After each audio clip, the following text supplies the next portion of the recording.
Buenas noches a todos. Iniciamos la clase de este día, miércoles 17 de agosto del 2002, de la clase de la materia de leyes procesales de familia. Antes de todo, quería mandarles el correo electrónico que nos acaban de enviar las autoridades con respecto al examen, ¿verdad? Solo insistirle que según las indicaciones, permítame que esté. Según las indicaciones que me han dado, ¿verdad? Las evaluaciones serán de forma verbal, según dice aquí el correo electrónico, ¿verdad? Por medio de Teams, de las clases de Teams, serán de 2 preguntas, de 2 a 3 preguntas por estudiante, están diciendo. Se harán las aclaraciones a los estudiantes que es imperativo que se identifiquen con DUI o carnet de estudiante el día de la elaboración del examen para garantizar su identidad para la asignación de esta.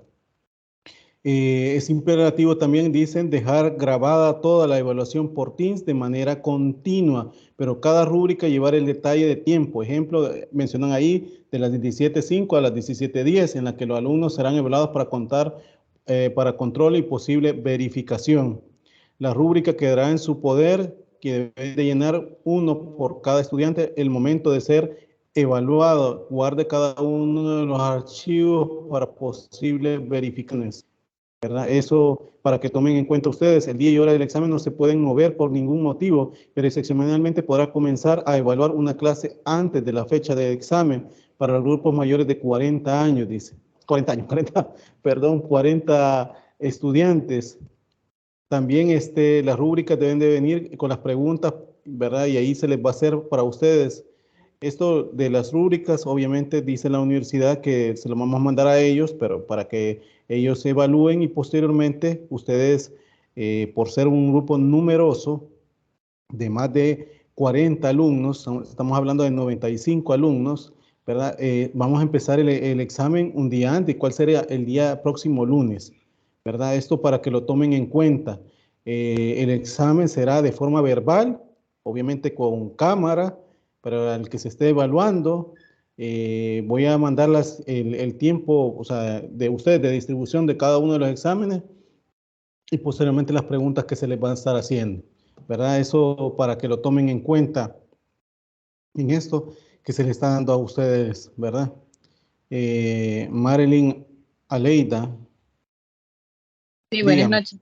buenas noches. Este, con respecto a lo que usted está mencionando, ¿verdad? De que se comenzaría el lunes. Yo ese día llevo parcial también y mire que no nos han dado muchas opciones porque dicen que lo harían en un solo, el primer parcial lo haría la licenciada en un solo grupo, o sea, y somos como más de 60, no sé a qué horas terminaría. Entonces, y como yo soy de las primeras, por ser mi apellido, ¿verdad? No sé cómo haríamos en ese caso, licenciado. Como vuelvo a repetir y como nos dicen las autoridades, se va a usar la hora clase, ¿verdad? Entonces, esa hora clase, como cada uno de los alumnos ha asignado la materia, pues esa hora va a ser respetada, ¿verdad? Porque aunque esté el otro catedrático a la hora anterior a ustedes, pues obviamente el catedrático tiene que entender que usted va a la otra materia, ¿verdad? Entonces, yo voy a hacer la respectiva coordinación, se las voy a mandar al correo electrónico, ¿verdad? Pero sí va a ser de forma como dice la universidad, ¿verdad? De manera verbal, se va a ir diciendo cuáles van a ser para ustedes la hora para que se conecten y para que vayan verificando, ¿sí? Sí, licenciado, ojalá que se respete esas directrices, como usted dice, porque la otra licenciada no nos ha dado más opción y pues sí, como hacemos nosotros, ¿verdad? Como estudiantes.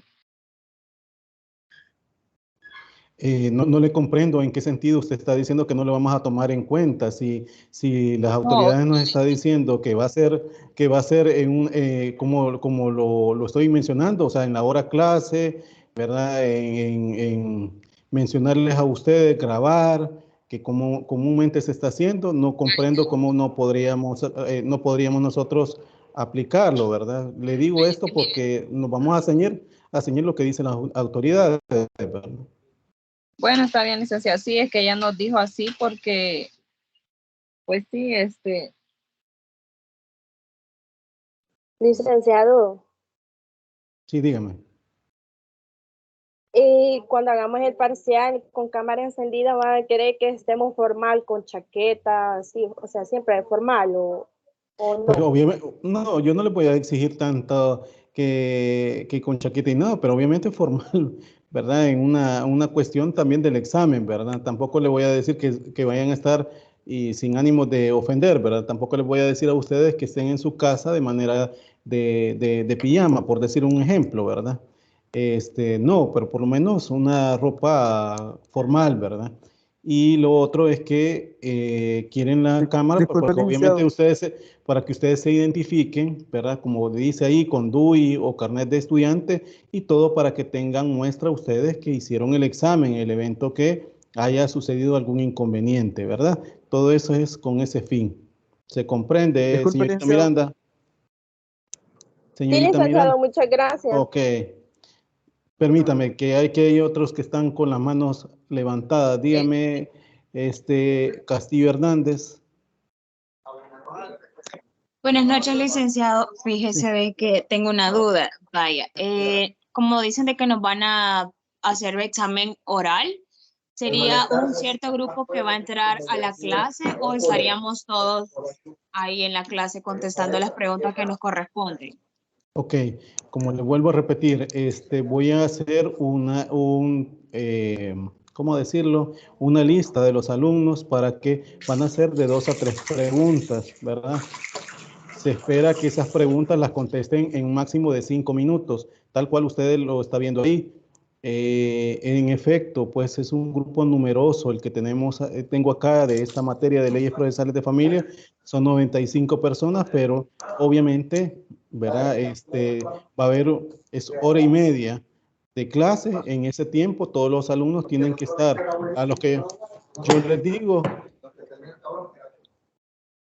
permítame que no sé quién es que ha abierto el micrófono y se escucha más. Herbert, por favor, silenciar.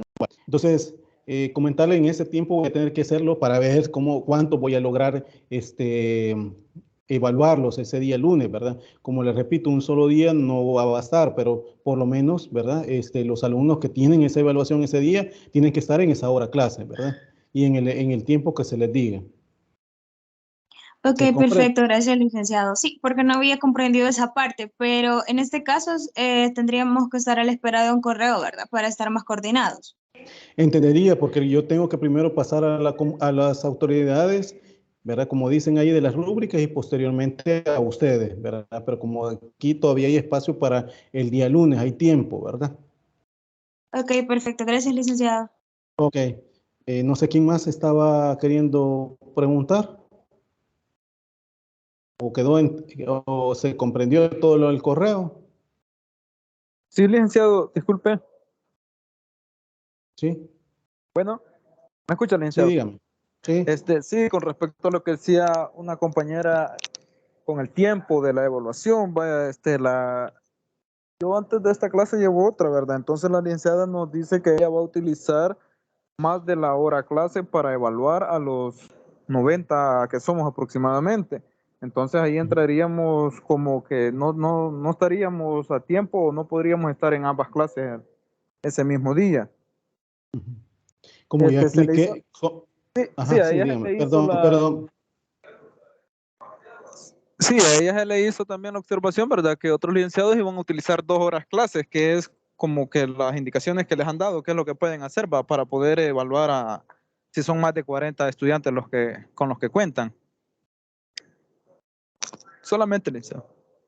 Ok, vuelvo a repetirlo. En este caso, alumno Herbert López, solo decirle que según las autoridades nosotros tenemos que ocupar las horas clases. Si no podemos si se nos adelanta, ¿verdad? Tenemos que hacer una organización ahí en minutos, ¿verdad? Y en preguntas para que los alumnos logren responder, ¿verdad? La idea es que ocupemos, ¿verdad? Una hora clase, pero en vista de que son un grupo numeroso, obviamente van a ser 2. Por eso es que he dicho que va a ser lunes y miércoles el examen, ¿verdad? Entonces, para que ustedes pues tomen en cuenta eso, ¿verdad? De que se va a hacer lunes y miércoles el examen. Cuando yo les digo que les voy a informar qué día les va a tocar, porque voy a tratar la manera de que las preguntas sean tal cual se hizo en el, bueno, los que estuvieron conmigo en el ciclo pasado pudieron ver que las preguntas eran cerradas, ¿verdad? ¿Y con qué fin era eso? Porque el alumno también no no se complique y responda correctamente, pero tengo que mandar esa lista de todos los alumnos y asimismo las preguntas, ¿verdad? Para que la universidad me diga si me las avala o no.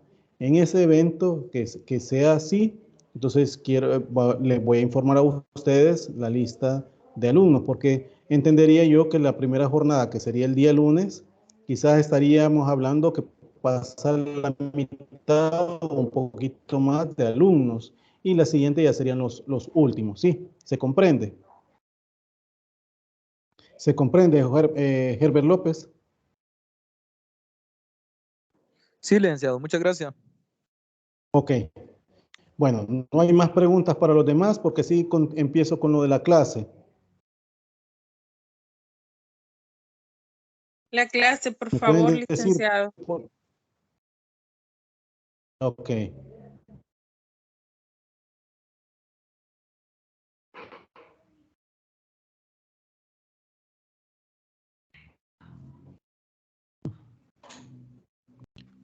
Ok. Bueno, ¿logran ver la diapositiva? Sí, licenciado. Sí, licenciado. Ok. Ok. No, a todo esto no hay preguntas también con respecto al laboratorio que vamos a hacer y que tienen que entregar ustedes el día domingo también. Eso es otra cuestión, ¿verdad? Porque ya les di las indicaciones puntuales, pero también necesito saber si hay alguna duda. No dejen esto a última hora, ¿verdad? Porque también la idea es que también ustedes respondan de manera correcta y realmente pues sea el examen, el laboratorio, pues que tenga una buena, ¿verdad? Licenciado, disculpa que le interrumpa. Sí. Nunca he trabajado con usted, entonces tengo la duda de, como le digo, no he trabajado con usted, no sé si las preguntas, bueno, dice que son cerradas, pero de igual forma, nos dejaría ocupar como de apoyo la ley de derecho procesal penal, perdón, de familia. No, por eso le estoy diciendo, es que no es ningún material. Ustedes van a responder en el momento, ahí las preguntas que se estén haciendo, porque es un examen, ¿verdad? Sin material en mano, ¿verdad? Así se tendría que ser y ustedes tendrían que responder así. ¿Se comprende, Ok, señorita Castillo? perfecto. Sí, Ok, gracias. ok. Bueno, ahí dice Rivera, Caterine, ya les he comentado que para las personas que no tengan grupo, tienen que seguir las indicaciones que le he puesto en Moodle, en la plataforma Moodle de la UTEC, ¿verdad? Ahí están puntuales las indicaciones para que los sigan, ¿verdad? Entonces, ahí pues busquen en los avisos también que les he dicho que al líder o sus líderes de los grupos que están ahí para que puedan incluirse en los grupos, ¿verdad? Esto porque ya lo he dicho en la primera clase. Bueno, entonces, Merino, Licenciado, buenas noches. Merino, que me levantó la mano, veo acá. Hola, licenciado, buenas noches. Sí, Sí, licenciado, una consulta referente al caso, al sí, primer ejercicio. sí.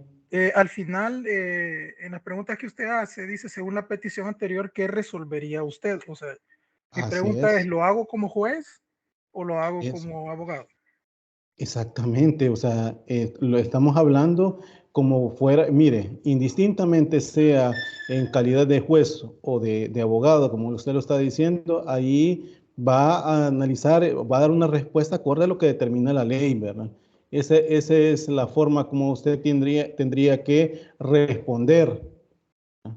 Entonces, y eso es una respuesta individual suya, pero también necesito una respuesta grupal, es decir, que todos lleguen a un consenso y que respondan cada una de esas preguntas que se les hace de manera grupal, que nosotros todos los compañeros llegamos a este consenso porque debe ser de esta forma, de esta forma, de esta forma, ¿sí? Eso quiero que me hagan ustedes. Sí, gracias, licenciado. Ok. Montoya, que ha levantado la señorita Montoya, que ha levantado la mano. Sí, licenciado, buenas noches. Buenas Fíjese noches. de que yo tengo una consulta. Yo envié un mensaje al grupo de WhatsApp preguntando que si algún grupo estaba incompleto para poder incorporarme, pero hasta ahorita no me han respondido, entonces deduzco que ya todos están completos. Entonces me uní con otro compañero que no tenía grupo, pero luego él me informó que sí había logrado integrarse a un grupo. Entonces, pues no sé si yo puedo entregarla individual la actividad. Con el perdón del caso, creo que vuelvo y repito, he dado indicaciones y les he puesto en la plataforma Moodle. Les he dicho que ustedes, y hasta hace poquito lo acabo de decir, que hay líderes y sublíderes en los grupos. Les puse ahí en avisos cuáles son los grupos que no están completos y de los cuales los alumnos pueden perfectamente dirigirse, ¿verdad? Entonces, pues hasta mandé un correo electrónico, les dije ahí de cuáles grupos tendrían que ser, ¿verdad? Ya más no puedo hacer yo, pero sigan indicaciones, por favor, porque de estar así, Sí. que ustedes no siguen indicaciones, van a salir mal. Y ese no es el objetivo. El objetivo es que ustedes aprendan y a la vez que ustedes sigan indicaciones porque eso es lo que se espera, ¿verdad? Si es que están, ahí dicen avisos de Moodle, en la plataforma Moodle, ¿verdad? ¿Cuáles son los grupos que están pendientes, que les falta integrantes, ya sea uno o dos integrantes y ahí se pueden incluir? Se los dije, se los puse ahí, se los mandé por correo electrónico, creo que fue un poco clara la información, pero esto se lo vuelvo a repetir, eso es lo que tienen que hacer ustedes, ¿verdad? Porque de manera, o sea, ustedes se conocen como alumnos, ¿verdad? O en todo caso, si no se conoce, pues tienen que empezar a comunicarse. ¿Para qué? Para que hagan la actividad, porque la actividad requiere que lo haga individual usted, sí, pero también requiere que lleguen a un consenso de manera grupal. ¿Se entiende, señorita Montoya? Sí, licenciado. Nomás una pregunta. Cuando usted dice que está en la plataforma Moodle, ¿es la misma aula virtual de la UTEC o es Exactamente, diferente? exactamente, es la misma aula Porque yo he virtual. ingresado a la aula virtual donde el año pasado yo ingresaba y todo, entonces, pero ahí no veo indicaciones ni cuadro de donde diga que están los grupos incompletos. Por eso yo es que no entiendo. Porque sí, yo entro a la aula virtual, pero no me aparece eso. Entonces no sé si es otra, cuando usted dice plataforma Vaya, Moodle, voy a, creo que tengo que descargarla o no sé. vaya, le voy a El problema es que yo no estoy en el país, entonces no sé si eso es lo que me afecta de que estoy, me aparece diferente a mí o no sé. vaya, voy a compartir ¿cómo se llama? Lo que es la pantalla. No sé si logra ver aquí la plataforma o el aula virtual o el aula Moodle de la UTEC. ¿Lo logra ver? Oh, sí, sí. Vaya, esta es la aula virtual o aula Moodle de la UTEC, ¿verdad? Aquí he puesto, aquí aparecen todas las indicaciones desde que usted entra y aquí aparece avisos. Aquí usted se va para avisos, ahí le aparece de las que yo le he puesto. Si usted se va aquí, el aviso del laboratorio número 1, ahí les puse que esto mismo les mandé por correo electrónico, les hice ver a todos los alumnos que no tienen ¿cómo se llama? Grupo, que está incluida usted también, ¿verdad? Les dije que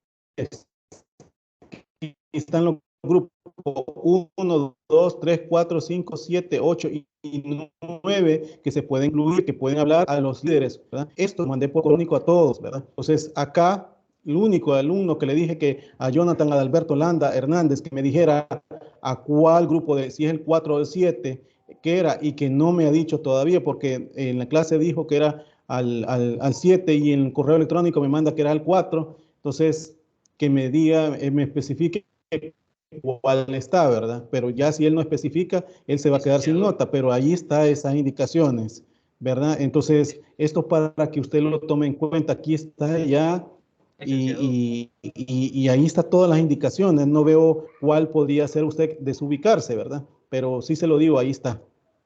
Licenciado, Entonces, buenas noches. eso más que todo. Bueno, sí, Buenas lo noches. voy a corroborar de nuevo y lo voy a buscar bien, pues como le digo, esta es mi segunda clase porque no puedo ingresar, entonces pues me voy a poner al tanto. Gracias. Ok, Licenciado, bueno. buenas noches. Carlos Paz, levantado la mano. Sí, licenciado, buenas noches. Sí, Disculpe que bueno. lo interrumpa. En mi caso, yo soy el líder del grupo número 7 y cuando subimos la lista éramos 7 integrantes. Luego se dio la situación que el caballero Landa Martínez, si no me equivoco, dijo que no era ese el grupo, sino que en el 4 y quedamos 6 integrantes. En este caso, yo puedo agregar a 4 más, incluida la solo que me envíe un mensaje por medio de Teams para poder yo agregarle en la lista y subírsela a usted en el espacio de Moodle. Ajá, exactamente.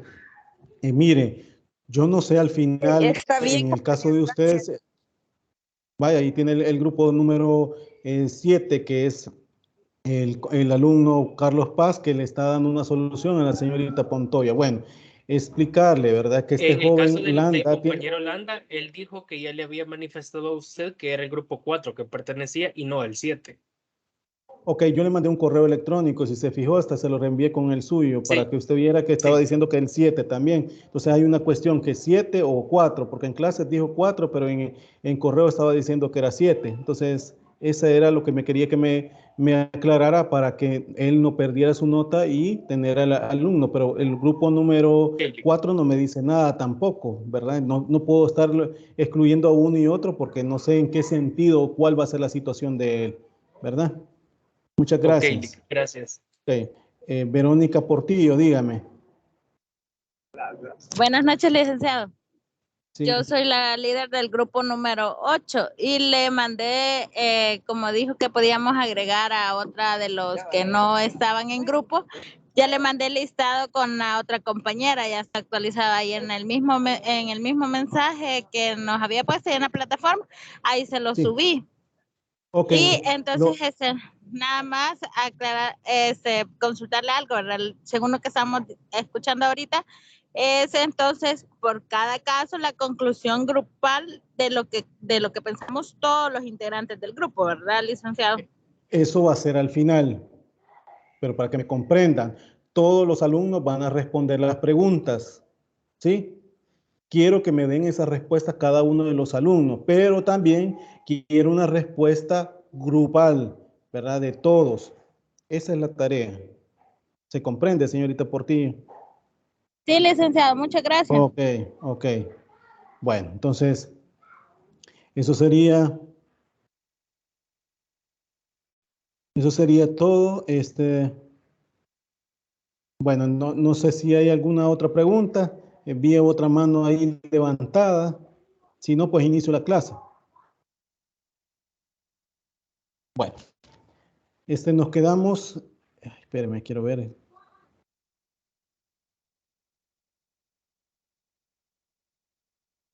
La diapositiva no la miran, ¿verdad? No sé si ahora sí ya miran la diapositiva. Sí, se ve, licenciado. ¿Me pueden decir? Ok, nos quedamos con el principio de publicidad.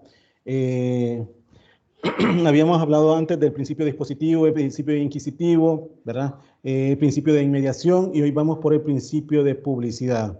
Debo decir que según el diccionario diccionario jurídico Abelardo Perrot, ¿verdad? Menciona que el principio de publicidad, de alguna manera, pues comporta la posibilidad de que esos actos procesales, ¿verdad?, sean presenciados o conocidos incluso por quienes no participan en el proceso como partes, sean estos partes, funcionarios o auxiliares. Esto pues ha sido adoptado por la mayoría de leyes procesales civiles modernas, ¿verdad? Y reconocen su fundamento en la conveniencia de acordar a la opinión pública un medio de fiscalizador, pues esto de la conducta de los magistrados y litigantes, ¿verdad? Jueces obviamente también, ¿verdad? Por ello, aparte de cumplir, ¿verdad? Una función educativa, por el hecho de que ustedes, así como estudiantes, ustedes quisieran presenciar un proceso o una audiencia, ¿verdad?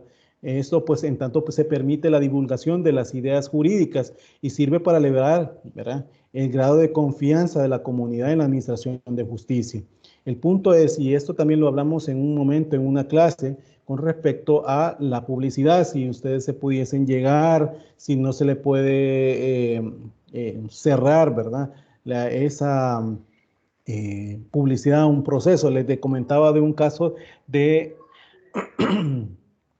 unos niños que fueron inscritos, intercambiados por sus padres e inscritos por los mismos, ¿verdad? Es decir, intercambiados los niños y fueron inscritos en los registros del estado familiar, que fue en el hospital de diagnóstico, ¿verdad? En ese sentido, la jueza, ¿verdad?, declaró, ¿verdad?, que no se pudiese dar publicidad a todo el proceso, ni tampoco las audiencias. Hizo ver porque se creó un tipo morbo, ¿verdad? Mucha gente quería opinar y sobre todo hoy en día en las redes sociales ha habido una situación que también la gente parte de hacer comentarios, ¿verdad?, solo amparándose a lo que otra persona dice, pero no determinado si eso es verdad de lo que aparece, ¿verdad? Entonces, esto también se da en procesos, ¿verdad?, no solo en sede familiar, también en sede de otras materias, ¿verdad? Entonces, y también, pues, obviamente, en principio, pues, la publicidad, pues, es la posibilidad que todos los actos procesales sean presenciados o conocidos, ¿verdad?, por cualquier persona que tenga interés en las causas, no solamente por interés, porque sea familiar, sea por ser un funcionario, no, simplemente porque, pues, todo proceso tiene que dar esa apertura, ¿verdad? O sea, si ustedes quisieran ver alguna audiencia en cualquier materia, ustedes perfectamente piden a las autoridades, en este caso al juez o magistrado de cámara, ¿verdad?, y perfectamente pueden presenciarla, porque todas las audiencias son públicas, ¿verdad? Esa publicidad y también por todos los procesos que pueden haber. Ahora bien, Couture señala como aplicación, ¿verdad?, que puede establecer, ¿verdad?, en dicho proceso la exhibición de expediente y la publicidad de las audiencias que pueden haber, ¿verdad? Eso para determinar, ¿verdad?, esa situación. Ahora bien, otros procesalistas han mencionado también, como David Echandía, que subraya que el principio de la publicidad procesal, ¿verdad?, para él menciona que significa que no debe de haber justicia secreta, ni procedimientos ocultos, ni fallos, ni antecedentes, ni motivaciones, ¿verdad? Esto, pues, como les repito, o sea, por el hecho de que todo proceso debe de ser público. Y señala el mismo autor, ¿verdad?, que la publicidad se reduce a la discusión de las pruebas, ¿verdad?, a la motivación del fallo y a su publicidad que puede haber, o a su publicación, mejor dicho, que se puede establecer, y a la intervención de las partes y sus apoderados y a la notificación de las providencias, ¿verdad? Esto para tomar en cuenta. Otros incluso autores que pueden establecer también para el caso, ¿verdad?, de determinar también sobre este principio, ellos mencionan que incluso, como por ejemplo José María Asensio Mellado, ha mencionado que la publicidad procesal es un principio de naturaleza política que tiene por fin el control o fiscalización de la actividad judicial por el pueblo en que reside la soberanía, ¿sí? O sea, ese es el punto que puede haber. Es decir, él lo menciona como un doble sentido. Por un lado, dice, como una fórmula de evitación, ¿verdad?, de todo tipo de arbitrariedad. Y por otro lado menciona que por cuenta que genera confianza de los ciudadanos en la administración de justicia, que les resulte más próxima y conocida, ¿verdad?, la justicia como se está haciendo. Hoy en día muchas personas incluso y máximo en procesos de funcionarios que se están siguiendo en sede penal, en sede de otras materias, ¿verdad?, que también incluye funcionarios como en civil, ¿verdad?, la gente quiere saber sobre eso y hasta los medios de comunicación andan encima de todos los procedimientos, ¿verdad? También aspectos de familia puede pasar esa situación, ¿verdad? Entonces, ese es, y que también se espera pues, que el funcionario, vamos a ir viendo nosotros más adelante, como les dije, sobre los incidentes y sobre todo para las recusaciones, para los impedimentos, ¿verdad? Que un funcionario también vele o verifique esa situación que no genere, ¿verdad? Que, por ejemplo, que un familiar, ¿verdad? Esté resolviendo aspectos incluso, ¿verdad? Que sean propios de su propio familiar y que él mismo tenga que dictar una resolución, por decirlo un ejemplo, ¿verdad? Que no se va a dar, pero el ciudadano necesita saber de esa administración de justicia, ¿sí? Ahora bien, de igual manera, Juan Montero Aroca menciona, ¿verdad?, que cuando se habla del principio de publicidad, suele distinguirse entre la publicidad para las partes y publicidad general, pero él habla, pues, pero que esa distinción parte de una confusión, la llamada publicidad para las partes, que se refiere en realidad al principio de contradicción, de audiencia incluso, ¿verdad? Esto pues porque si es un acto procesal fuera secreto para las partes, no se estaría haciendo simplemente referencia a la forma del proceso, ¿verdad?, al procedimiento, sino que se estaría colocando aquella situación a la contraparte en una situación de indefensión, ¿verdad? Y eso es posible. También se menciona la verdadera publicidad, la que aquí pues, puede considerarse en la que se refiere al público, ¿verdad? Y respecto de ella hay que concluir, ¿verdad?, que consagra de alguna manera a uno de los aspectos más políticos del proceso, ¿verdad? Hasta el extremo de que se ha acogido a las constituciones, ¿verdad?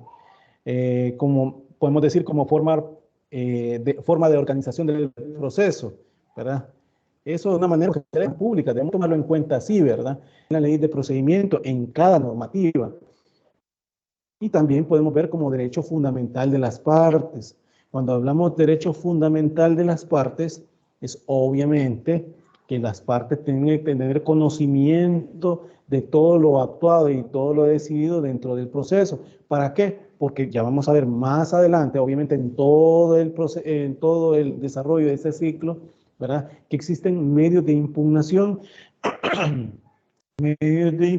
que obviamente están franqueados por la ley, ¿verdad?, como el recurso de revocatoria, apelación, revocatoria con apelación de subsidio, existe casación incluso, ¿verdad?, que las partes obviamente para activarlo necesitan que se les notifique, que tengan conocimiento de su actuado y por ende, al momento de tener conocimiento de su actuado, pues ellos pueden activar, ¿verdad?, por medio de los medios de impugnación, de los recursos, como les digo, ¿verdad?, y obviamente impugnar la decisión si es que les causa agravio. Esto creo que ya se los había hablado antes, pero se los voy remitiendo así, ¿verdad?, para que vayan ustedes también tomando en cuenta. Omar White habla también que cuando habla de la publicidad menciona que consiste en la apertura al público de las actuaciones judiciales. Y esto pues él menciona que particularmente de las audiencias, que a ella se debe tener acceso a cualquier persona con la salvedad prevista por la ley. Cuando él menciona salvedad prevista por la ley, obviamente hay situaciones que no se pueden dar publicidad. Por ejemplo, la ley procesal de familia, ¿verdad?, en el artículo 93, se menciona que todos los informes psicosociales, que generalmente son informes psicológicos, educativos, sociales, pero cuando se ponen los tres, se dice psicosocial, educativo, no deben de darse publicidad. Ahí lo dice ese artículo 93. Entonces, obviamente, ya la ley establece una situación de prohibición, incluso hasta que no se puede dar copia de ellos, ¿verdad? Entonces, de eso, pues, obviamente, ¿verdad?, es la salvedad prevista en la ley que establece y que menciona este autor, Omar White, para poder establecer, ¿verdad?, que no se, por el principio de publicidad, ¿verdad? Ahora bien, de las concepciones doctrinarias que he mencionado, podemos incluso pues sintetizar, por decirlo así, pues las características más evidentes en este principio, como por ejemplo que implica un mecanismo de fiscalización, ¿verdad?, de las actuaciones de los jueces, juezas, magistrados o magistradas en el ejercicio de la función judicial, de manera que ello coadyuva a elevar o disminuir la confianza de la comunidad en el sistema de justicia, ¿verdad? Eso para tomarlo en cuenta en este espacio que estamos hablando del principio, ¿verdad? Que va muy ligado también a lo que estamos hablando del principio de oralidad que hablamos en la clase anterior, ¿verdad? También podemos decir que podemos sintetizar también incluso otros aspectos, como por ejemplo, que tiene asimismo un alto valor educativo que podemos ver, ¿verdad? Por tanto que las decisiones que se adopten en las distintas sedes judiciales pueden ser conocidas para el análisis de reflexión, ¿verdad? Cómo se resuelven las distintas tipologías de casos, ¿verdad? Eso pues para tomarlo en cuenta, ¿verdad? En este caso como ustedes, ¿verdad? Y no solamente como estudiantes como ustedes, sino que también cuando anden en el libre ejercicio ¿verdad? Como abogados, ustedes se van a dar cuenta que van a necesitar o van a buscar jurisprudencia, doctrina incluso. Entonces, acá van a ir viendo ustedes decisiones judiciales, ¿verdad? Y sobre todo criterios adoptados por tribunales superiores en grado e incluso juzgados de primera instancia. Eso para verificar, y esto es un valor educativo, ¿verdad? Así también podemos decir que aunque no parece haber uniformidad sobre este punto, ¿verdad?, porque también debemos de tomar en cuenta, es preciso incluso indicar que la publicidad para cumplir con esos aspectos lo hace por dos vías. Por ejemplo, una podemos decir el conocimiento que las partes adquieran directamente por estar involucrados en los diferentes litigios. Esto pues mediante los actos de comunicación y la consulta del expediente, ¿verdad? Actos de comunicación, obviamente que hoy vamos a ir viendo que el Código Procesal Civil y Mercantil, que es de aplicación supletoria en materia de familia, establece varios mecanismos, ya no solamente que el acto de comunicación sea realizado por el notificador que tiene la sede judicial, sino también, ¿verdad?, por medio de notario incluso, ¿verdad?, por poder establecerlo, también por suplicatorio, etcétera. Ese es acto de comunicación y consulta del expediente, y también a través de la publicidad de las audiencias, ¿verdad?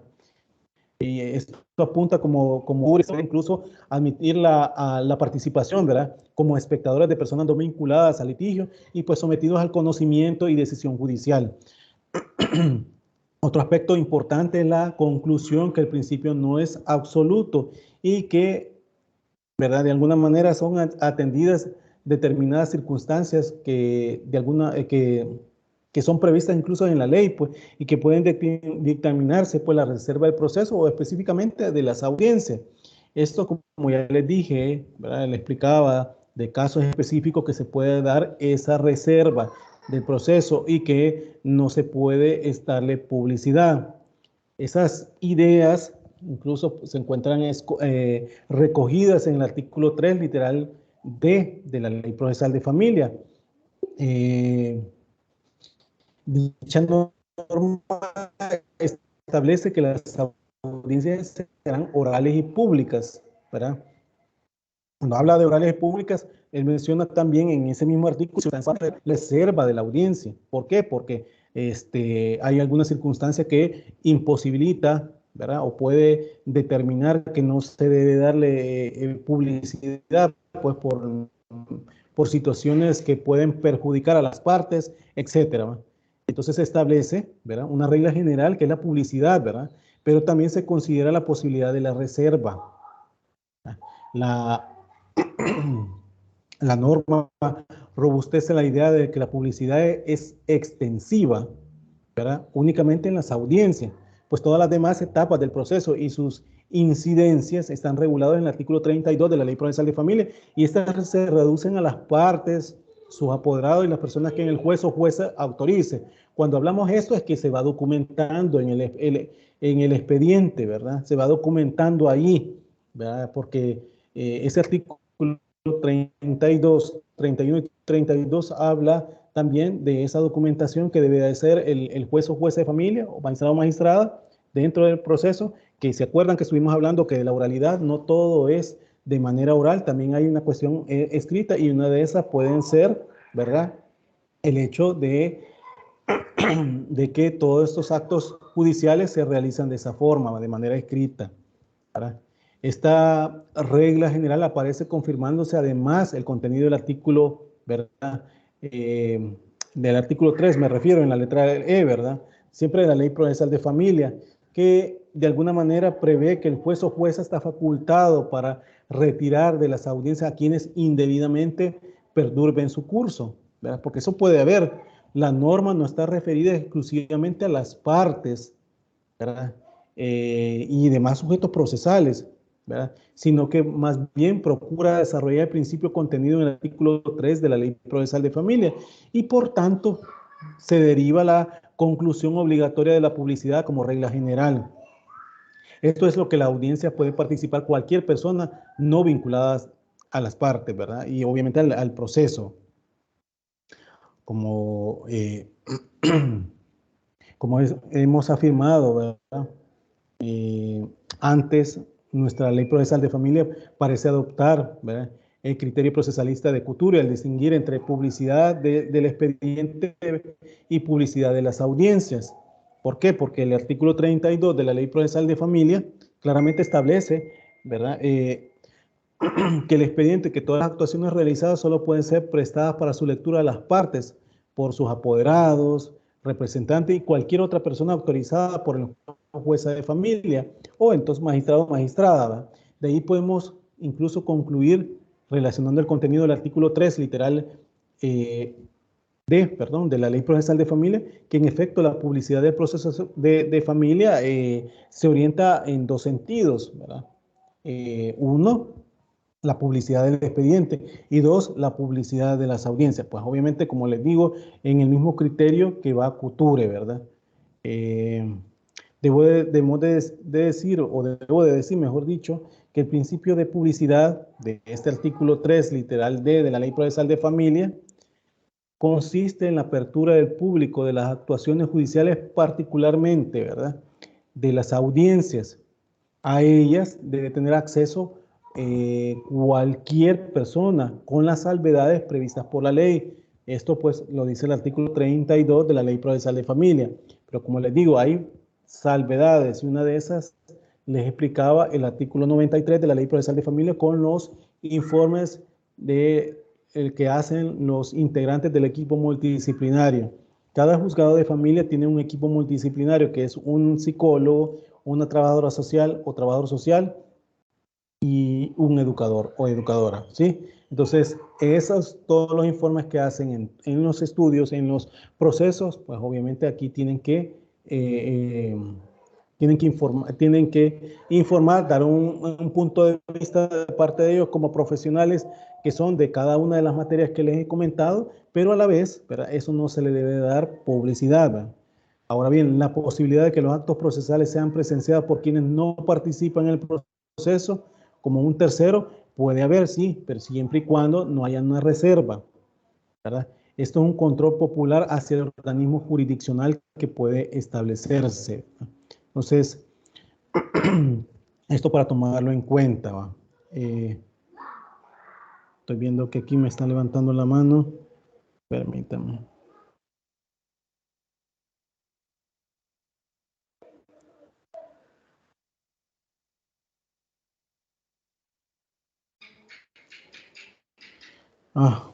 Que se alegra que la compañera en el 7 la ingresará. Ok. Ok, gracias, Reina Juárez, que está diciendo eso. Pensé que era algo que estaba preguntando. Bueno, no sé hasta este momento de lo que he hablado de la principio, ¿verdad? ¿Tienen alguna pregunta? ¿Verdad? Ya hemos hablado sobre los principios dispositivos, el inquisitivo, el principio de economía, celeridad y concentración, ¿verdad? Hemos hablado también de inmediación, de publicidad en esta noche, ya habíamos hablado de oralidad, ¿verdad? De todas sus concepciones, ¿verdad?, que pueden haber. ¿Sí? No sé si hay alguna pregunta sobre esa, para cada una de las que hemos hablado de estos principios, para clases anteriores que obviamente necesita un refuerzo y que pues necesitan que se los aclare, ¿verdad? Esto pregunto porque ustedes obviamente están comprendiendo los recursos y obviamente pues, de mi parte tengo que explicárselo, pero necesito saber si hay alguna pregunta con respecto a eso. Si no, pasamos con el principio de igualdad. ¿Hay alguna pregunta hasta este momento sobre eso con lo que he hablado? Sánchez, No, licenciado. José Sánchez, que ha levantado la mano. José Sánchez. José Sánchez, que ha levantado la mano. ¿Me escucha, José Sánchez? Le veo que ha levantado Hola, la sí. mano. Sí, es que tenía problemas de conexión, pero yo tenía una pregunta, Alex. Ah, con respecto dígame. al, con respecto al principio de publicidad. ¿Por qué es que algunos juzgados entonces no permiten a veces el acceso a familiares cuando se celebra una audiencia, Alex? Si, o sea, no sé si ellos, pues quizás por las instalaciones o por otro motivo, no permiten el acceso a los familiares, porque si es que a veces se reúnen solamente las partes, ¿verdad? Pero familiares que a veces quieren ingresar, así no les permiten. Vaya, mire, respondiendo a su pregunta y muchas gracias por hacerlo. Y usted ha tocado, ¿verdad?, las instalaciones del órgano judicial, ¿verdad?, y sobre todo los tribunales. Bien difícil que pueda llegar una cierta cantidad de personas a poderlas presenciar. En primer lugar, se espera que se les dé espacio a las personas interesadas, ¿verdad? Por ese mismo espacio que usted está hablando, que hay veces por las instalaciones no se pueden dar y por eso, por ende, el juzgado está aperturando para ellas. Y si hay algún espacio, obviamente va a entrar cualquier otra persona interesada. Eso en primer lugar. En segundo lugar, podemos decir que pueden haber situaciones en las cuales, ya les he dicho, que puede haber una reserva, ¿verdad?, de parte del juzgado, que obviamente tiene que motivarla mediante resolución y por ende no puede dar espacio para que ingresen las personas. ¿Sí?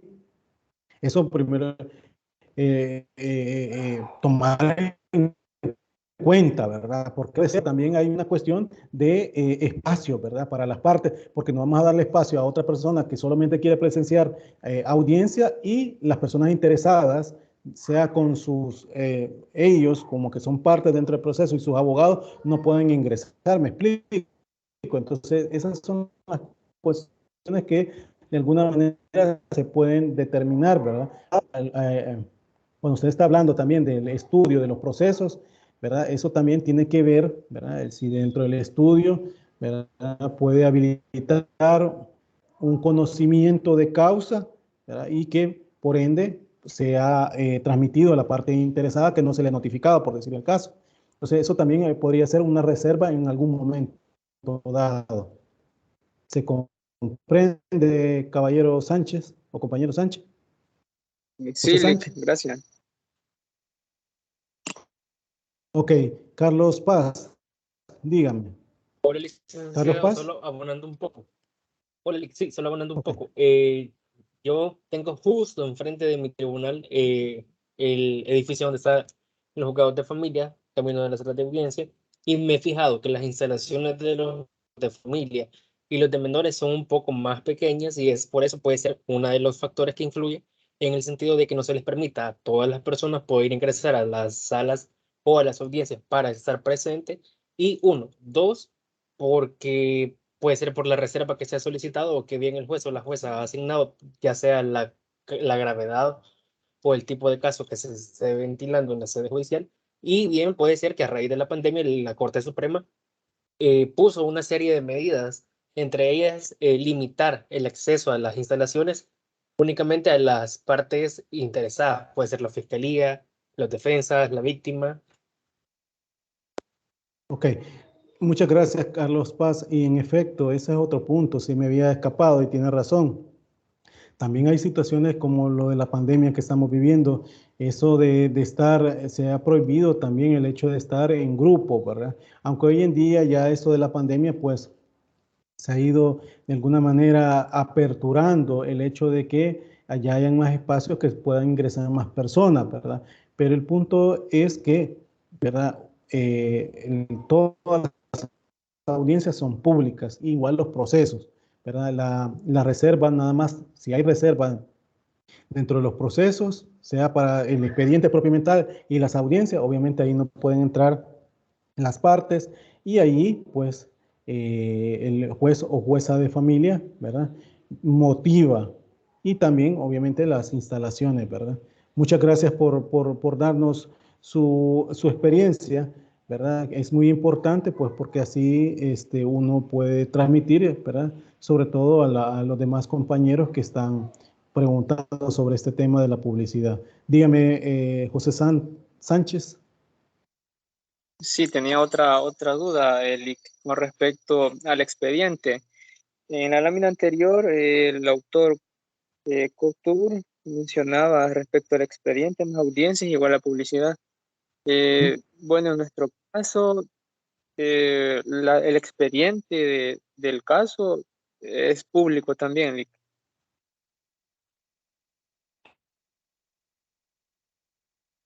Sí, el expediente, vuelvo a decir, las audiencias, procedimiento, digamos, desde que entra una demanda o solicitud, ¿verdad?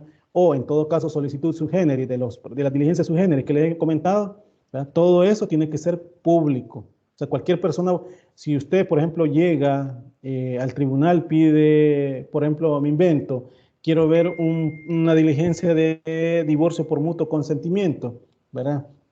Quiero ver en realidad cómo es que se tramita, cuál es el criterio del tribunal, etcétera. Por decir el caso que usted llega al tribunal, ¿verdad? El tribunal no tendría por qué limitarle a usted, no darle el acceso al expediente. Si no hay reserva, el tribunal tiene la obligación de darle. Claro que la única, tal vez, debido cuidado que puede tener el tribunal frente a la persona que lo llega a pedir es que realmente esa persona cuide el expediente, porque también hubo un caso ya hace años acá en la corte, ¿verdad? Al final no sé si esto fue a nivel de rumor o realmente se sucedió, pero lo estoy hablando hace bastantes años. Una persona, un expediente, no era nada, fueron la hoja y comérsela. Lo que también hizo una persona con una papeleta electoral, ¿se acuerdan? Que se le dio publicidad a eso. Pues lo mismo, ¿verdad? Entonces, sobre esa situación, pues obviamente ahí procedieron con la persona que realmente había hecho esto, pero pueden pasar personas así, ¿verdad? Solo ese es el cuidado tal vez que el tribunal pueda tener, pero de ahí prestarle a usted un proceso o diligencia, tiene que hacerlo el tribunal, ¿verdad? Con el debido cuidado, claro está, ¿verdad? Que tampoco lo vaya a manchar, que tampoco lo vaya a estrujar o romper, etcétera, ¿verdad? Pero ahí eso o sea, se puede, pues. Eso es lo que quiero que comprenda. ¿Se entiende, José Sánchez? Sí, licenciado. Ok, bueno, no hay más preguntas, si no continúo con el principio de igualdad. ¿Hay más preguntas? Bueno, antes de todo debo decirles que el principio de igualdad, espérenme, quiero ver si positivo, sí, ya la puse. Bueno, el principio de igualdad, debo decirles que hay muchos autores que hablan sobre ello, pero para el caso, ¿verdad?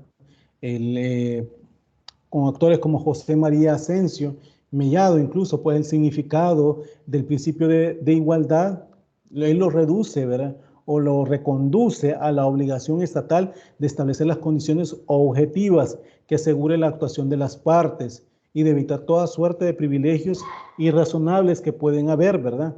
Y estos privilegios irrazonables o situaciones contrarias a este principio de la misma naturaleza, una de las partes. Para otros autores como Juan Montero Arroca menciona que se requiere conceder a las partes de un proceso los mismos derechos.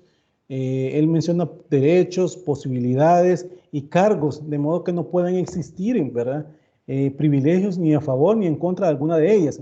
Una de ellas me refiero a las partes materiales, o incluso por partes técnicas que representan las partes materiales, ¿verdad? Y así entendido, ¿verdad? El principio no es sino consecuencia de aquel, ¿verdad? Otro más general podría ser el enunciado en todas las constituciones, en lo que habla de la igualdad de los ciudadanos ante la ley. Para nosotros la Constitución está en el artículo 3, ¿verdad? De la Constitución, donde habla de la igualdad. Y sobre este principio, la Sala de lo Constitucional, al referirse a este principio de igualdad, ha sostenido incluso que el mismo puede tener dos manifestaciones. Ha dicho que uno, la igualdad en la ley, y dos, la igualdad en la aplicación de la ley. Cuando hablamos de la igualdad de la ley, ¿verdad? Debemos entender que, bueno, así lo ha dicho la Sala, ¿va? Se debe entender que ante el supuesto de hechos iguales, la consecuencia jurídica debe ser la misma, ¿verdad? Y cuando hablamos, ¿verdad?, de la igualdad en la aplicación de la ley, específicamente en el referido ámbito judicial, las resoluciones judiciales deben de ser de la misma ante los mismos presupuestos de hecho, aunque los entes judiciales sean distintos, con lo cual, ¿verdad?, se evita que una misma forma se aplique en forma desigual cuando los casos son iguales, ¿verdad? Siempre hablando en el artículo 3 de la Ley Procesal de Familia, que es donde habla de todos los principios que estamos estudiando, ¿verdad? Recoge este principio de igualdad en el literal E, al afirmarse que el juez, ¿verdad? Y así lo dice, el juez garantizará la igualdad de las partes durante todo el proceso. Ustedes lo leen, de esa forma lo dice. Y reitera como una obligación del juez o jueza, ¿verdad?, de respetar el derecho de defensa de las partes, cuando éste incluso pues ordene cualquier diligencia encaminada a establecer, ¿verdad?, la veracidad de los hechos controvertidos. Y esto pues según lo indica el artículo 7, literal C, ¿verdad? Asimismo, dicho principio aparece desarrollado en otras actuaciones procesales, dentro de los cuales se puede mencionar, o podemos mencionar algunos, como por ejemplo los actos de comunicación procesal, al establecerse en el artículo 33, que toda providencia o resolución debe ser notificada a las partes y su apoderado. Ustedes leen ese artículo 33, en el inciso primero dice de esa forma, y con ello se favorece que todas las personas intervinientes en el proceso tengan exactamente las posibilidades de alegación e impugnación de las decisiones, aspecto de los medios de impugnación, ¿verdad? O sea, se espera, como por ejemplo la notificación del auto de la admisión y ordenación de prueba, de emplazamiento, perdón, o la sentencia, también en eso. Vamos a ir hablando de otros temas también propios de esto, pero el punto es ese, ¿verdad? Ahora bien, al iniciarse de oficio el proceso por parte del juez o jueza, en los casos que la ley los contempla, como les había dicho yo a ustedes, ¿verdad?, pérdida, suspensión de la autoridad parental, nulidad de matrimonio, etcétera, e incluso pues también para el caso de la nombramiento de tutor, se acuerda que les estuve diciendo, los interesados comparezcan al proceso y según este artículo 41, ¿verdad?, por oficioso que sea el inicio de un proceso o la toma incluso de algunas decisiones, por así ordenarlo la ley, ¿verdad?, y no debe incluso significar una digamos, una disminución de los derechos y garantías, ¿verdad?, constitucionales establecidos. Pues cualquier persona puede demandar, ¿verdad? Puede demandar o puede ser demandado sobre lo que establezca algún tipo de responsabilidad, tiene derecho de conocer esa demanda, esa imputación, ¿verdad?, y correlatividad, ¿verdad?, que el juez o jueza la obligación tiene para comunicársele. Recordemos que eso del emplazamiento en la cita que hace el juez, ¿para qué? Para que la parte llegue ante el tribunal, ¿verdad?, ¿a qué? Pues a potenciar su derecho de defensa. Y con esto, ¿cómo lo va a hacer? Con la contestación de la demanda. Eso por una parte. Esto para tomar en cuenta, ¿verdad?, esos, digamos, esas actuaciones procesales que se pueden dar en esa igualdad, ¿verdad? También podemos decir, ¿verdad?, en el caso, pues, al señalarse que la demanda solo puede ser modificada o ampliada antes de que la misma sea contestada. Esto lo dice el artículo 43 de la Ley Procesal de Familia, para garantizar, pues, que la persona demandada conozca, ¿verdad?, de todos los extremos de la misma. Y con esto se busca evitarse la sorpresa, las trampas, las actuaciones dolosas y antiéticas del ejercicio profesional de la abogacía que puede existir, ¿verdad? Yo no digo que sea una cuestión que no, pues, porque hay otro principio de probidad y buena fe que también el juez tiene que valorar, que todo lo que se le diga dentro del proceso o diligencias es verdad. Pero el punto acá es evitar todas esas actuaciones dolosas y antiéticas del ejercicio profesional de la abogacía, ¿verdad? Entonces, la estructura del proceso debe establecer, ¿verdad?, reglas claras para todas las personas que intervienen, ¿verdad?, a fin de favorecer un debate en condiciones de igualdad en el proceso. La posibilidad que tiene él o la persona demandada de contestar la demanda, estableciéndose pues un plazo, ¿cuál es el plazo? Los 15 días, para que determine el artículo 97 de la Ley Procesal de Familia, a fin de que él mismo se manifieste sobre los hechos alegados y ofrezca la prueba pertinente, y a la vez en la posibilidad del actor de reconvenir o contrademandar según lo alegado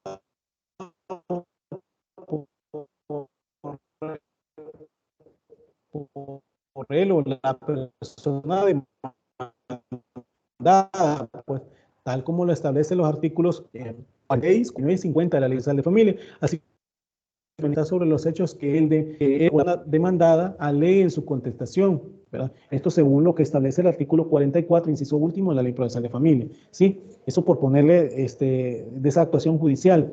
También podemos ver el procedimiento establecido para tramitar los incidentes referidos incluso pues a cualquier cuestión accesoria del proceso. Si bien esto lo vamos a ver más adelante, pero para dejarlo en el tintero, y para como ejemplo de este principio de igualdad, según el artículo 61, bueno, los artículos 61, 62 y 73, inciso segundo, siempre de la Ley Procesal de Familia, la lógica es la misma. Cualquier circunstancia accesoria, como los incidentes o de fondo, deben contar con la participación de todas las personas involucradas.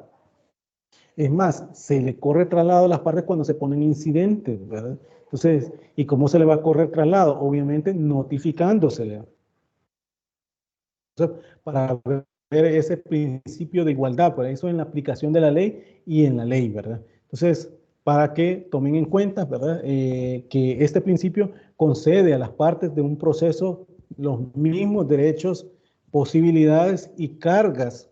Esto pues de modo que no pueden existir privilegios ni a favor ni en contra de ellos, ¿sí? Eso podemos tomarlo en cuenta. La Constitución de la República habla del artículo 3 de la Constitución, ¿verdad? Pero ese artículo 3 hay dos vertientes. Recordemos también que está el derecho de igualdad y el principio de igualdad. Cuando hablamos de derecho de igualdad es de lo sustantivo. Cuando hablamos del principio de igualdad estamos hablando de cuestiones procesales, ¿sí? Por eso que se establece incluso, pues, situaciones que ninguna persona puede tener, puede estar por encima de otro. No es como, por ejemplo, en civil, para el caso de ser funcionarios, ¿verdad? Si son demandados, se tienen que demandar ante las cámaras.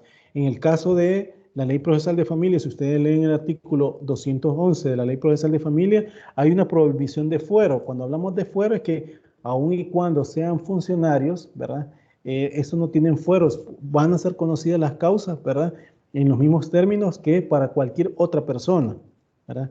Y eso es ponderar el derecho de igualdad, ¿verdad? De las partes. ¿Se entiende para con esto? Del principio de igualdad. ¿Se comprende? Sí, licenciado, solamente quería saber cuál es el artículo donde dice que se prohíben los fueros. 211 de la Ley Procesal de Familia. 211 de la Ley Procesal de Familia.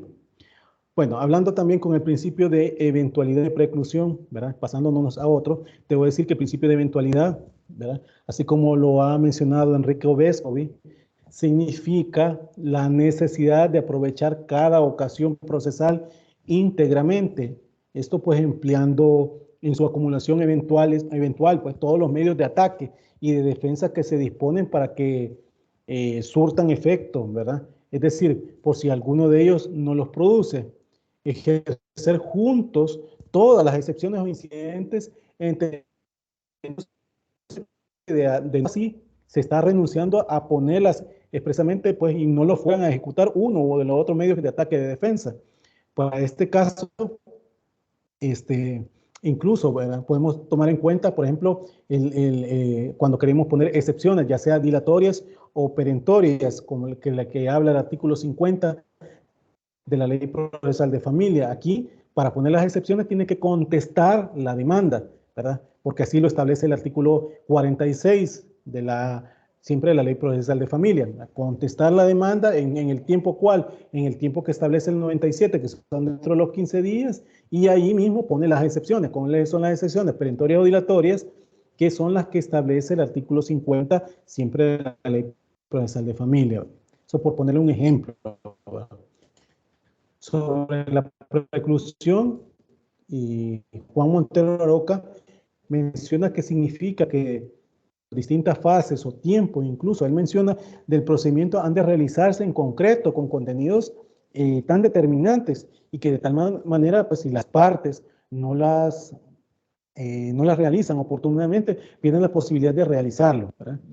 Por ejemplo, el caso típico que les he puesto, la contestación de la demanda. Si contestó la demanda y no puso excepción, pues pierde la posibilidad de hacerlo. Y por el principio de eventualidad tuvo que haberlo hecho en ese momento. Jaime Azula Camacho menciona también y visualiza, ¿verdad?, que dicho principio como parte de economía procesal, indicando que la eventualidad guarda estrecho relación con el principio de preclusión, ¿verdad? El principio de preclusión, como habíamos hablado también, es cuando ya se le terminan los plazos, ¿verdad? Porque da un término para poder establecer, para poder promover ya sea recursos, contestación de demandas, para reconvenir, etcétera, ¿verdad?, que pudiesen haber, ¿verdad? Entonces, por eso le dice que hay una relación con el principio de preclusión.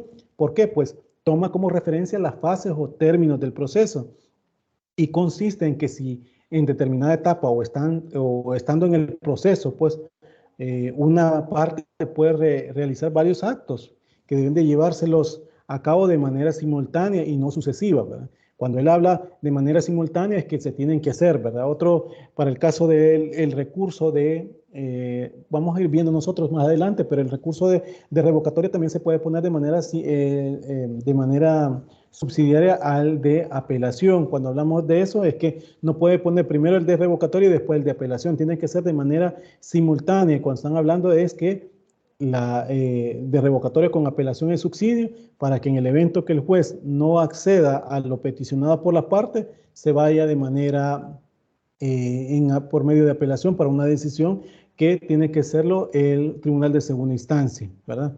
En cuanto al principio de preclusión, el mismo autor señala que, ¿verdad?, que los actos procesales deben de realizarse dentro de la etapa u oportunidades señaladas por la ley.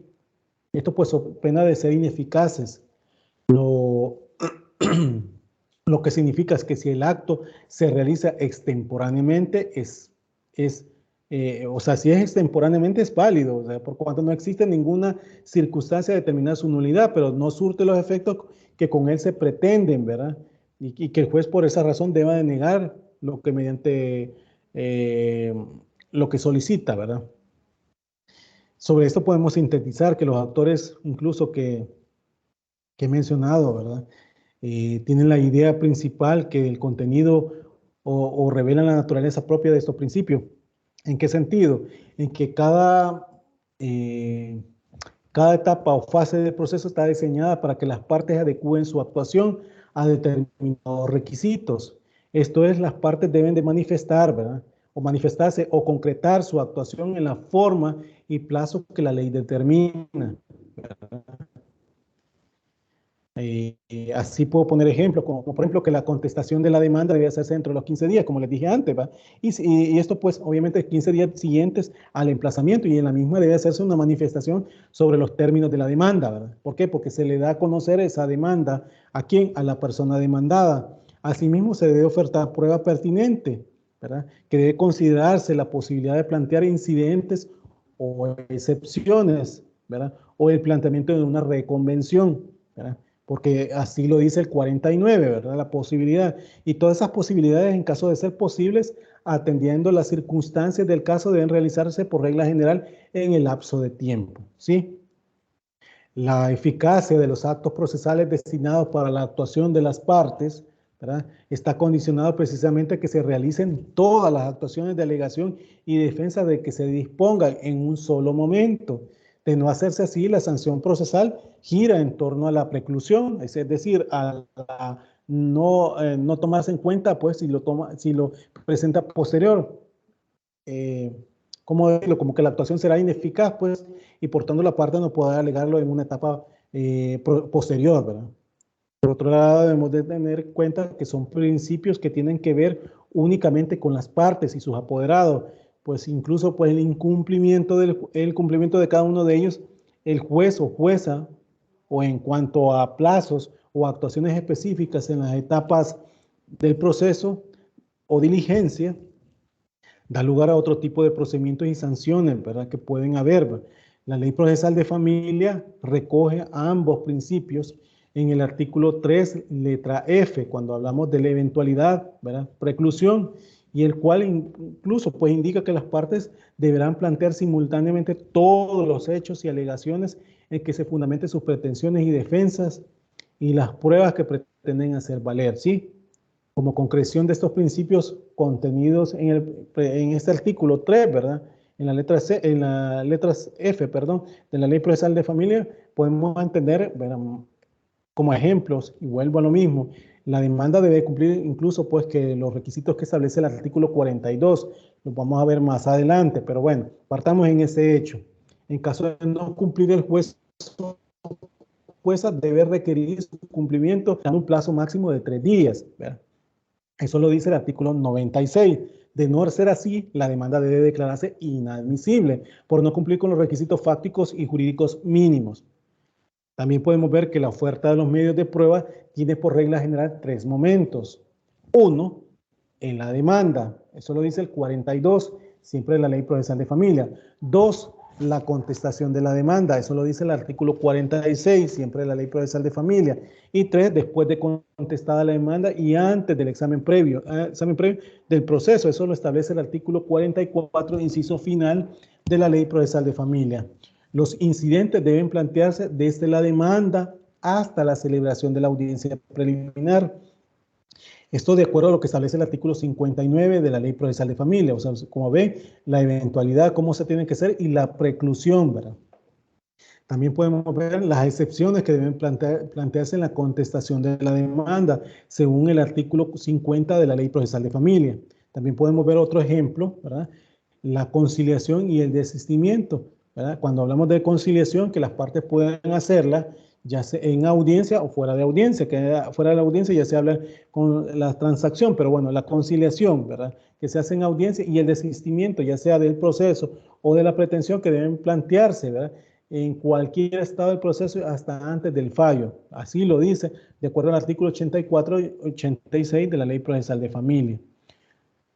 Los recursos también, tanto de revocatoria como apelación, deben plantearse dentro de las 24 horas siguientes a la notificación de la resolución o dentro de los 5 días después de dicha notificación.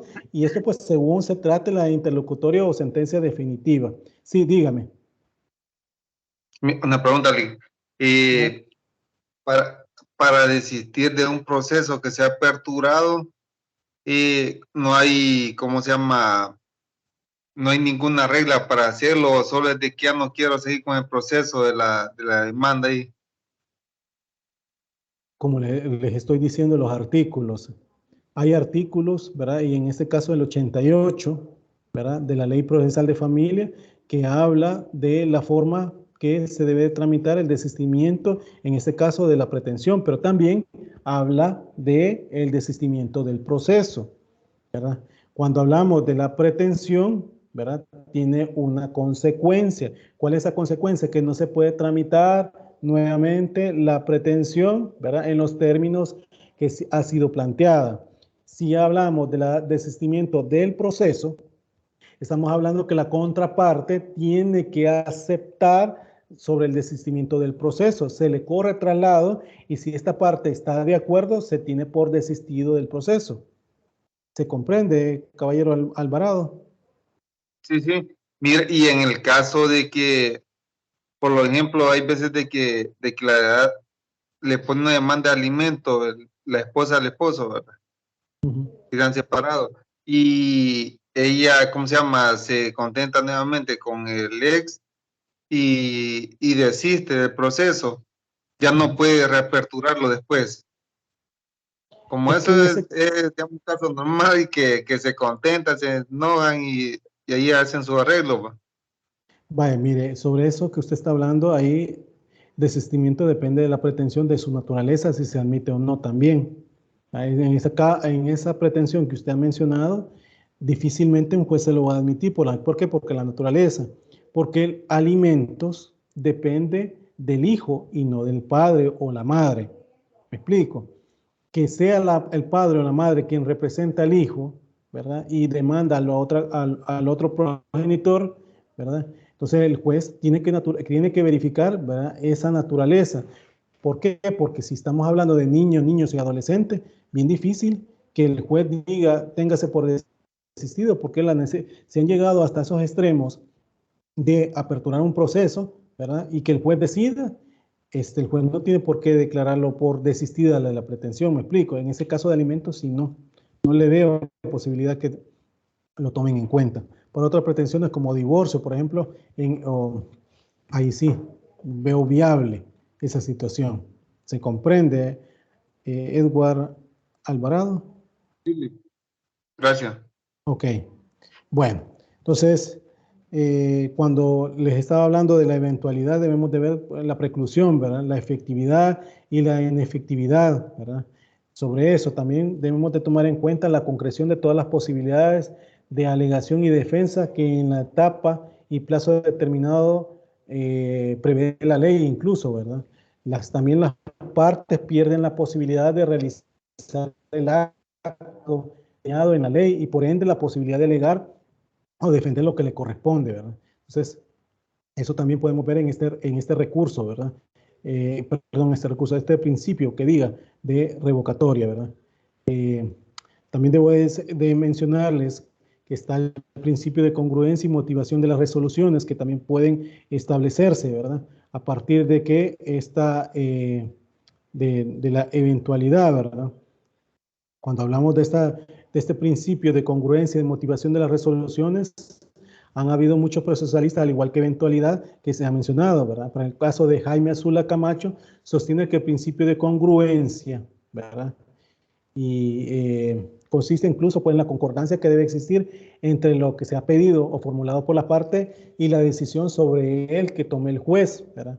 Agrega el autor que con la congruencia puede ser externa e interna. Cuando habla externa, que es la congruencia propiamente dicha, ¿verdad?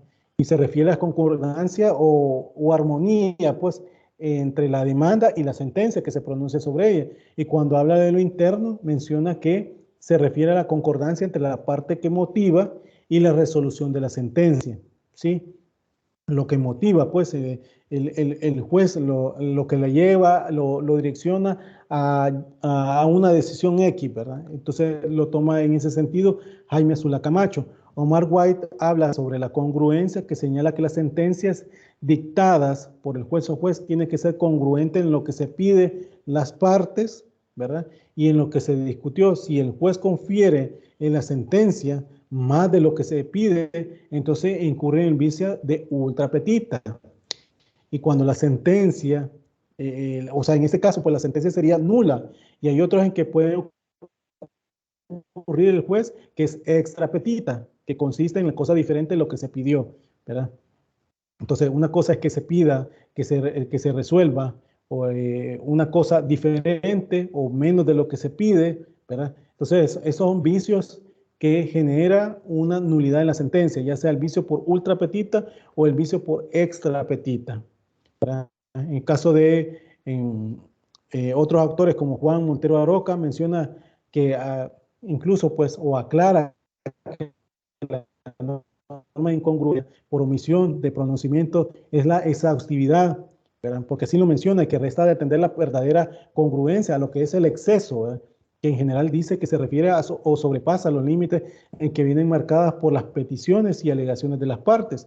Es decir, él va más allá y menciona que es dentro de estas verdaderas incongruencias se procede a distinguir tipos de la misma y principalmente incongruencias de ultra petitum, ¿verdad? Con lo que él menciona que suelen hacerse referencia a casos que el fallo de la sentencia otorgue más de lo pedido y con ello se está partiendo de presupuestos de que la sentencia puede otorgar máximo todo lo pedido, pues, que incluso, pues, pero que no puede ir más allá, ¿verdad? Y también menciona como una segunda, como incongruencia por extra petitum.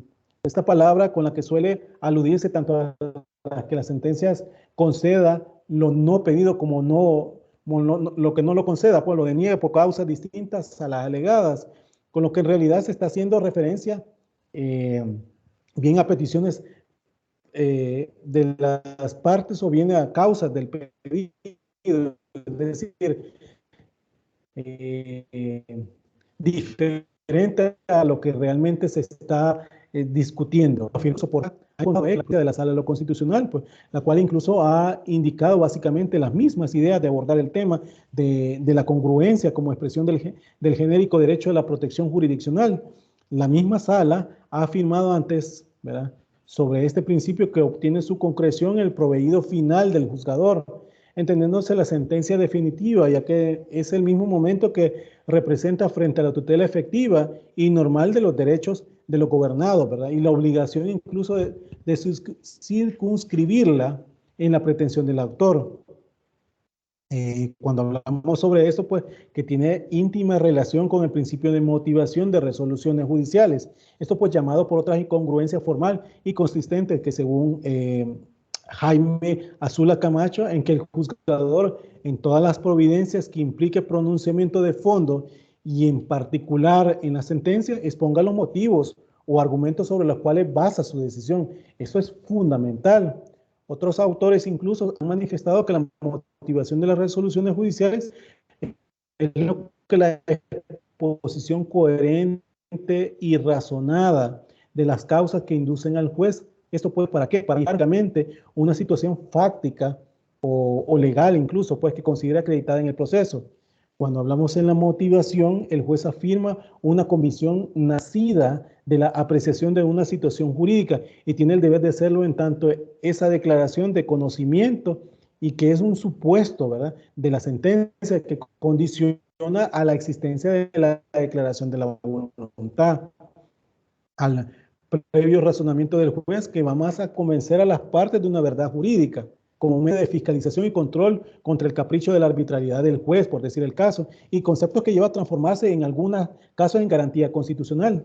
Por eso es que sobre la motivación, la Sala de lo Constitucional ha afirmado que es un principio con evidente connotación constitucional. ¿Por qué? Porque lo vincula a los derechos de seguridad y defensa y como expresión o manifestación del derecho a la protección jurisdiccional. Eso, pues, al establecerse como obligación, ¿verdad?, para la persona juzgadora, ¿verdad?, y que la Sala, ¿verdad?, dice que ello no es un medio de formalismo procesal, sino que es un instrumento que facilita a los justiciables de los datos, incluso explicaciones, razones y conclusiones necesarias para que eso puedan conocer el porqué de lo mismo y posibilita de todo caso una adecuada defensa. Por ejemplo, si ponen un recurso de apelación, obviamente tienen los mecanismos por los cuales por qué llegó al juez y poderlos impugnar por parte del justiciable, ¿verdad? Entonces, en conclusión, podemos decir que sintetizando la idea de estos autores, ¿verdad?, el principio de congruencia, el juez o jueces está obligado a resolver los puntos de las partes en la demanda y en la contestación y han puesto a conocimiento y decisión del juez, ¿verdad? También implica que debe haber identidad entre los actos procesales de parte, o sea, demanda y contestación, con lo que el juez o jueza resuelva, pero además que esa identidad se refleje también en los argumentos y en la decisión específica. Esto es lo que las razones o argumentos den explicación del por qué se han adoptado tal o cual decisión.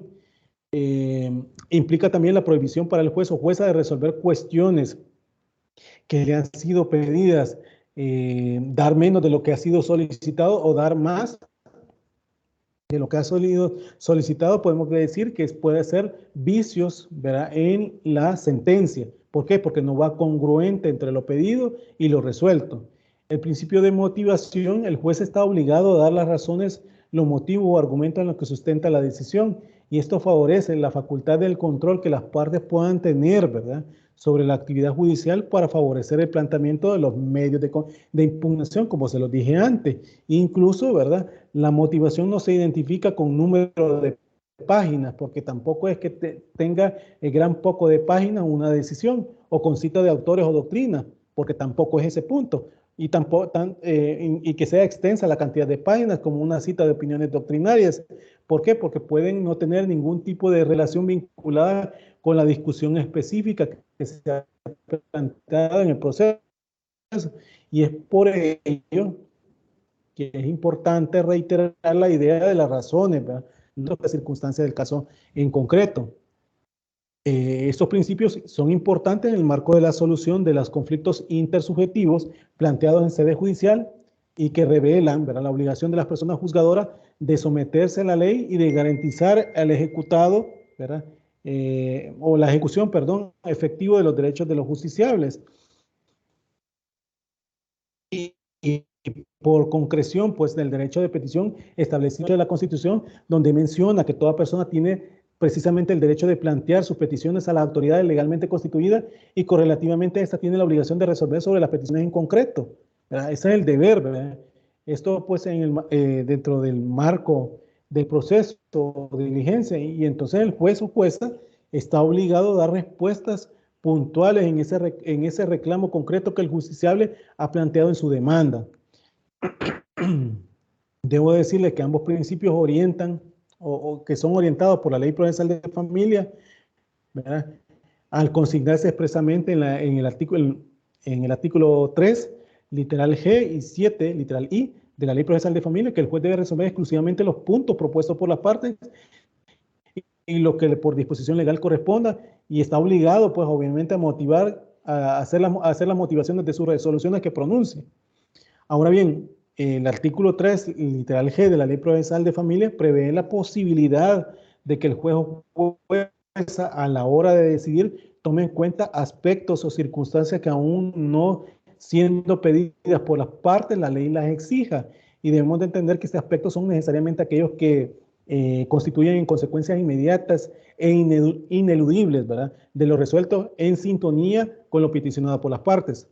Así, por ejemplo, en un proceso que se decrete divorcio, aunque las partes no hayan pedido que se libre oficio al registro del estado familiar para presentar una partida de divorcio, porque se decretó la sentencia de divorcio a favor, la obligación del juez o jueza es ordenar dicha diligencia, es decir, que se cancele la partida de matrimonio, según lo que desprenden los artículos 7, literal B y 125 de la Ley Procesal de Familia.